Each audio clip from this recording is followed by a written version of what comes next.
Hi guys. I spent a lot of time in the Bible this morning because, well, the Lord told me to only spend money on food and bills, and I love to cook and I love to eat. Um, I love to eat, and so this has been a real challenge for me. I mean, I love to eat like gourmet recipes, and but I'm finding a lot of the stuff that I used to cook in the when I was in my 20s and 30s just doesn't agree with my body anymore. Um, I have actually I actually went more vegetarian to help me with my budget, and just because I decided to shop more at Bravo and I could afford to get more meat, I made a heftier meat dish yesterday. And what happened was I made my body go so acid from the red meat that it made my allergies so bad that I couldn't sleep last night because I couldn't breathe. Let me turn off the light over here. So, and I'm learning that I have to, I can't eat like I did in my 20s and 30s. My body has changed. I'm much more allergic and sensitive now because I had this yeast infection for so long. So I've concluded that um, I'm trying to go kind of macrobiotics. I'm kind of a blend between macrobiotic and paleo. That's what I find works best for me because I have a very allergic body. Uh, my decision to increase my fruits and vegetables was good, but I now need to. I was kind of like semi-vegetarian, and I decided, well, I need to have a little bit of red meat, and even Jesus said that because I tend to be B12 and iron deficient. So, and that's because the yeast toxin leaches out B12 and iron. This yeast infection that I had, the way the germ works is it releases its toxin into the surrounding cells, and then the toxin leach up all the B vitamins, the iron, and from the cells. They actually take it out of the cells, and then the yeast eats its own toxin. You see what I'm saying? This yeast, which the Jesuits created, creates a toxin which becomes a food for the yeast. And it's very bad for the human body because the toxin is biochemically designed to leach out key nutrients like calcium, magnesium, potassium. So the reason this yeast infection is so deadly is this particular yeast feeds off of the same nutrients that humans need. And this yeast creates its own food. It releases its toxin into the surrounding cells. Then the cells take out B12, iron, potassium, calcium, magnesium, um, uh, just about all of the key nutrients that the human body needs. I've tended to be B12 and iron deficient, as well as a lot of the minerals, the B vitamins and magnesium and potassium. So I'm finding that I have to beef up on that. And so while I'm taking the Seroquel, now the way Seroquel works is it purges out the toxins out of the body.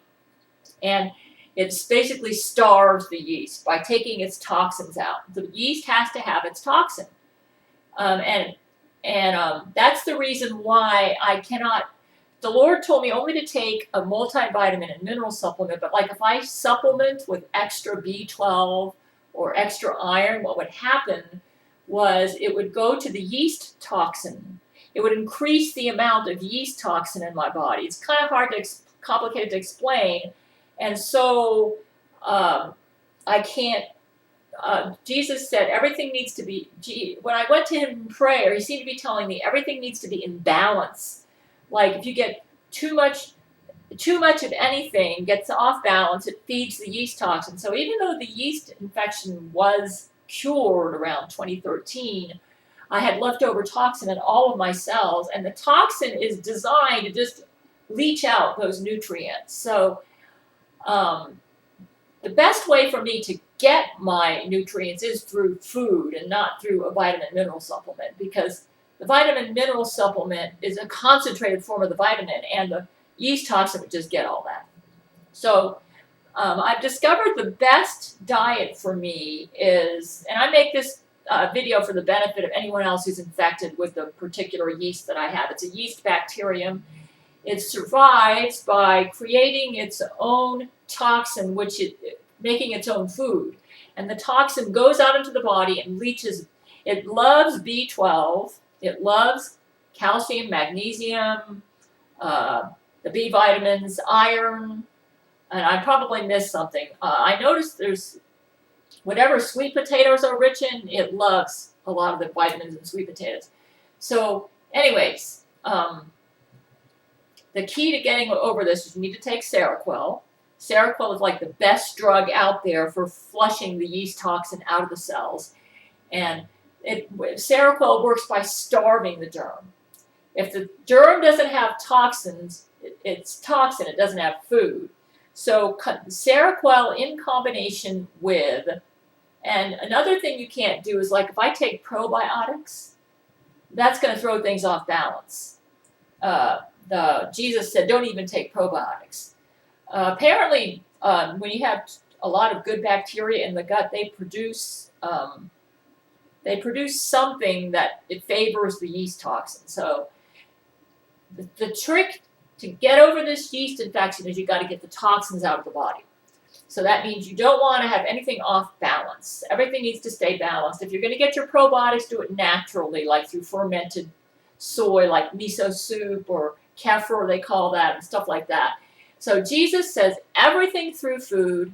And anyways, I'm still doing my waist exercises and stuff, but I would rather have a little bit of weight on me than be as skinny as a rail as I was in 2012 and unhealthy. So I'm just explaining that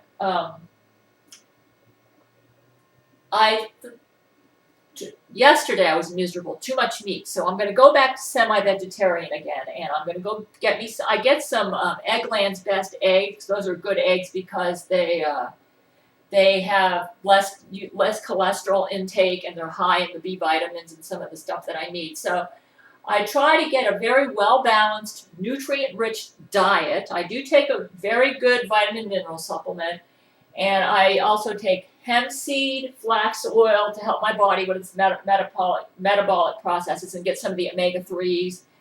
And I'm going to have to cut back on the red meat. I do need some red meat because I'm B12 and iron deficient, but too much, and then my body goes to acid. I feel better when I'm more alkaline. So the body goes more alkaline when you have a higher intake of. Anyways, here's how where I'm at right now with my exercises. I'm doing this, the arm jiggle exercises, but not as much as you're supposed to. I'm just doing it enough, so maybe it'll make a little difference. But I'm just sharing what the Lord's shown me regarding this yeast, okay? You got to it's good to take a good vitamin mineral supplement. You should also take, in my case, I've become allergic to the yeast toxin, so I need to take allergy medicine, and I take that. And then every now and then to help with inflammation, I'll pop an Advil, or Jesus said that's all you take, Gail, nothing more. And then when it gets really congested, I'll take like Sudafed. And that's it. That's all I take. And I do need to drink more water. I'm going to go back I'm going to still have my red meat, but I'm going to cut back on it and try to increase my fruits and vegetables. I take spirulina for breakfast with lemon water. I think I'm going to also take it for dinner. I think that's going to help me with my allergies. It's going to help my body to go more alkaline. And so I'm going to try it. Yesterday I had a miserable time going to bed. I couldn't breathe through my nose. So I made a fried rice dish that was kind of heavy in beef. And I think I made my body go to alkaline. So I'm not alkaline, acid. So anyways, you guys, here's how I'm doing right now. When I got on the scale, I was like 129. So which that might be because of the extra protein that I had yesterday, but it isn't worth it to me if I have a stuffed up nose and I can't sleep. So it took me a couple hours to go to sleep because I had to get my breathing passages to open up. It was horrible.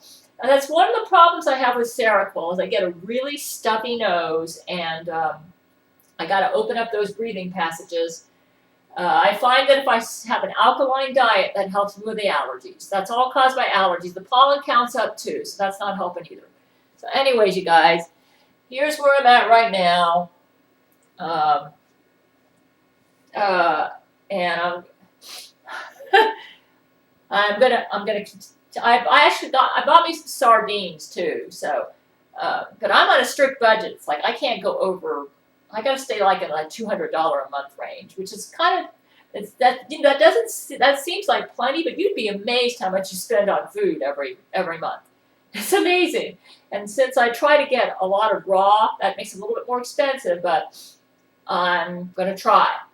That's my budget. So, and I'm doing that and trying to eat healthy. But I believe with the Lord's help, it can be done. So, I have to spend time cooking and preparing my meals and planning. And I think in a couple months I'll get into a groove of which recipes really go well with me and with my budget and with my health. And I'll figure it all out, and I'll stay within budget, stay healthy, financially healthy. Jesus said only food and bills, so I'm trying to honor that.